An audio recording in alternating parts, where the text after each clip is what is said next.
Well, hello, everybody. This is Michael Sishan, Chief Marketing Officer at One Cosmos. I'm here today with our VP of Solutions, Vic Subramanian. Vic, welcome to the vlog. It's good to have you. Hey, great being here too, Michael. It's always a pleasure to speak with you. Are you out of Chicago today? Yes, I am. I Oh, am. you're wearing the very dapper One Cosmos vest. Surprised, it's not the summer inferno, high humidity in Chicago right now.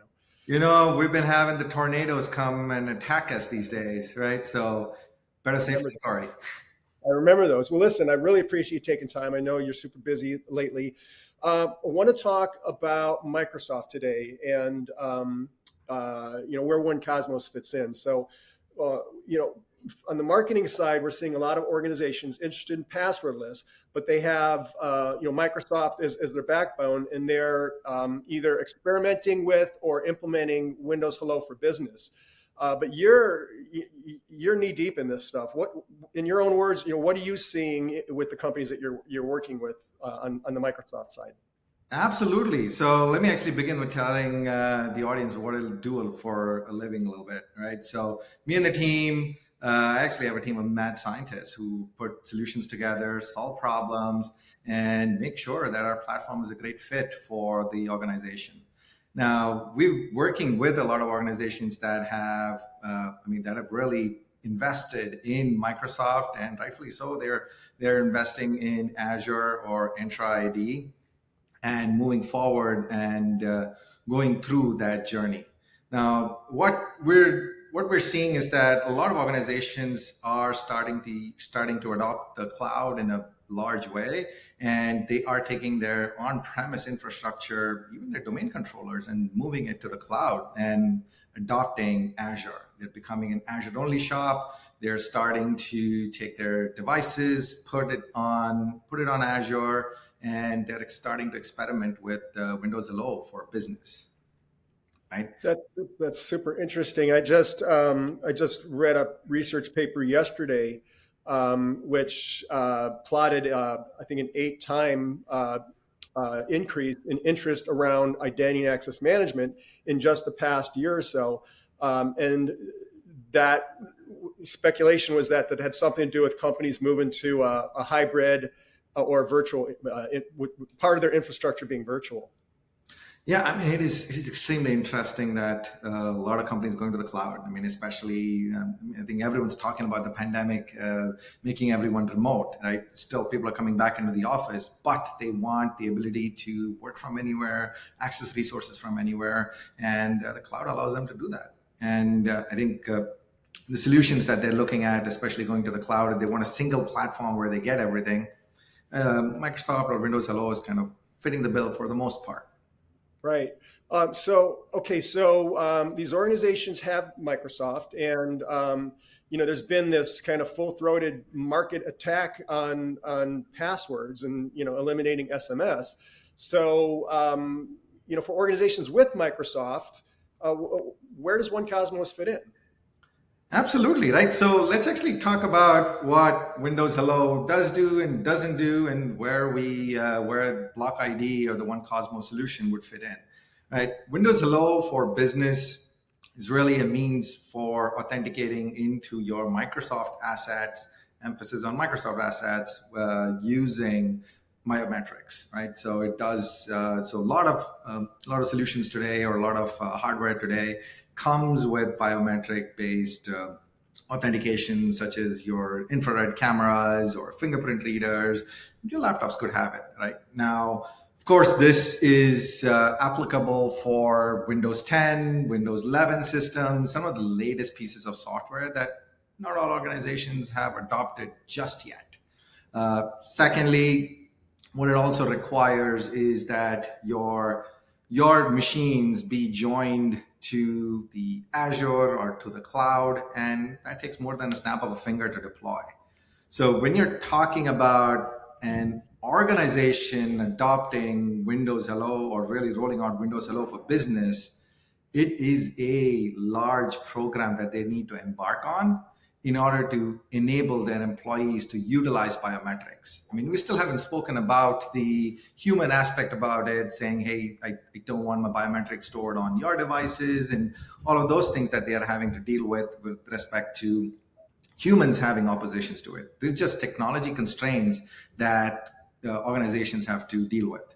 The other thing is that Windows Hello for Business, again, on cold boot and in certain situations, requires that you know a PIN or a password to unlock the safe that is there on the device. So users still have to remember a password, and which they can tend to forget very easily if they're using biometrics on a daily basis. But the process to reset the password is still legacy, right? You're still answering KBAs, or it's a completely separate process outside of this entire thing that needs to be managed, right? And lastly, really the biometrics are stored locally on one device. In this day and age of hoteling, where I'm going from one device to another device to another device, I should not be asked to go ahead and register by buying my biometrics across all of them, right? And also there's limitation on the number of users that can be enrolling their biometrics on one device. So there are some limitations that organizations do have to deal with, but it's a very powerful solution. So this is where, like I mentioned, again, so from a Microsoft asset standpoint, Windows Hello for Business can definitely be utilized. Organizations still need to start and keep investing in Azure, integrate their applications into Azure, utilize conditional access. There's a ton of features that Azure offers you.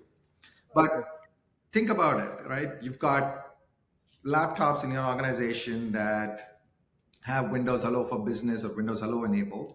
Users are starting to use it. Great. You know what? They can be managed by Azure. You've got your applications that are federated. They can be managed by Azure. You've got your devices. You can roll out MDM, managed by Azure. Great.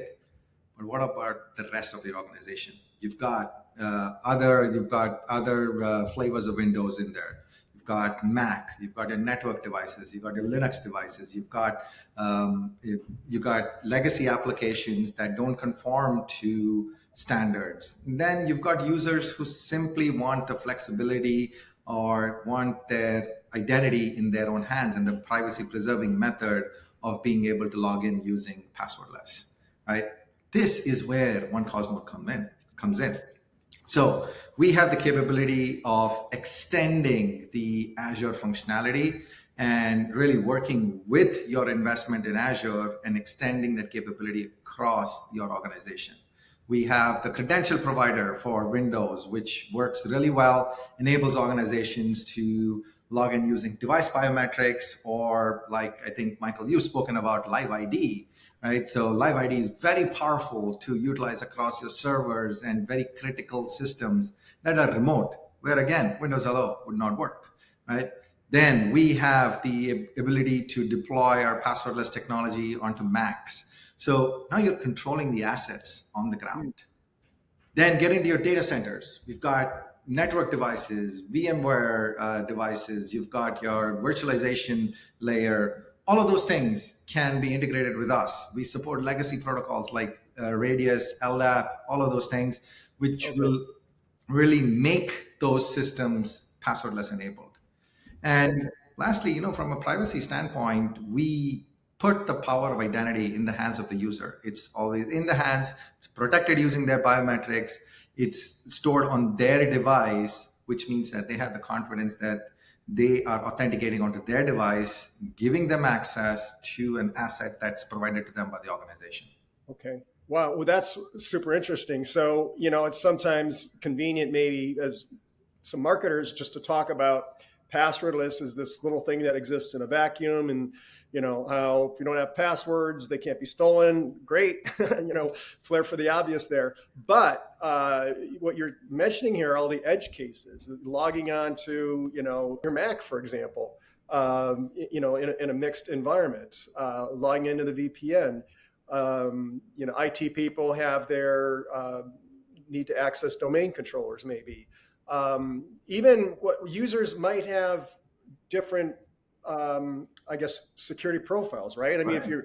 you're logging into a mission critical system that's got, very careful permission access on it, versus, you're logging in to do something benign. I guess, managing that scenario.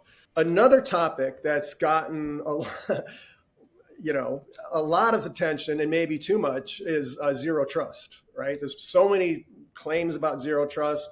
Let's start at the basic. What is zero trust when it comes to authentication? Absolutely. So zero trust in terms of authentication would fall under the identity pillar. So there are 7 pillars. We would be in the identity pillar, where I mean it forms. We'd love to say that we're the center of the universe, of the zero trust universe, right? So why? Because you know what, the authentication is what determines are you who you say you are, right? It is the layer that really identifies the user. So authentication forms a very critical part of the zero trust strategy for an organization. Now, this is where it gets interesting. So when we're thinking about authentication till now, and even organizations that are deploying MFA and advanced MFA think they have the silver bullet. But think about it. Really, what is the question that you're trying to answer? Anytime that a user is coming knocking on your door and wants to authenticate, you're really asking the question, who are you, right? And then you want to validate, are you really telling me the right thing about who you are? So how are you doing that? The organizations today utilize a combination of username and password. They potentially they accept FIDO keys, and then they've got solutions all out there, evaluate 50 other things about you, meaning, hey, where are you coming from? What is the browser version? Hey, what's behind you on the wall? Let me evaluate 10 or 100 different things about you, and then maybe have some more assurance that you are who you say you are. Now, One Cosmos Block ID is changing that. What if I mean, in the physical world, really the way that I would greet you, Michael, I mean, is like, I know I can see you. I would greet you. I'd shake your hand and say, hey, show me your ID. And probably I'll look at your picture and then do it that way. I know that you're Michael, right? So we've just digitized this process. So we're taking the identity, helping a user enroll their identity, hold it within their wallet. The point of authentication, they're able to prove it, right? Really provide a piece of their identity that's enough for the authentication. And now the system has a great deal of confidence that it is Vikram who's authenticating. And now the authentication has a high degree of assurance, which means the other systems or the other pillars in zero trust at least can knock off one checkbox going, yes, I know who's coming into my organization. Now determine what they can do or cannot do, right? Okay. So my iPhone knows who I am, right? I look at my iPhone, it knows who I am. I put my finger on a fingerprint reader, it knows me, right? Yeah. Hey, I mean, it knows you, but it doesn't tell me that it is actually Michael who's authenticating, right? That's the difference, right? It knows that it's a human. Yes, that's all it tells the system, but that's where our live ID solution comes into play. We can truly say it is Michael who's coming in. It is Vikram who's trying to authenticate, and only then allow you to get in, right? This is where the live ID comes into play. Sometimes it helps introduce a little friction in authentication. Customer experience, well, with a little friction, introduces confidence, right? Right. So live ID is actually the technology that we have that kind of defeats spoofing, if you will, and asks a person to make facial movements or gestures. So it's a live or a real biometric, if you will. Well, but you got to remember, we're the only solution in the market that puts a smile to people's faces when they're authenticating, right? We get people to smile. Imagine, hey, which employee smiles when they want to come in and log into their laptop? We do that. Well, there's some truth to that, right? It's creating an environment of trust versus an environment of distrust. So I totally agree with you there. Listen, I don't know if we've missed anything, but taking 15 minutes of your time has been really informative. I appreciate you, stepping away from your day-to-day to do this for me. Thank you very much, and you have a great day. We'll have you back sometime soon. All right. Thanks, Michael.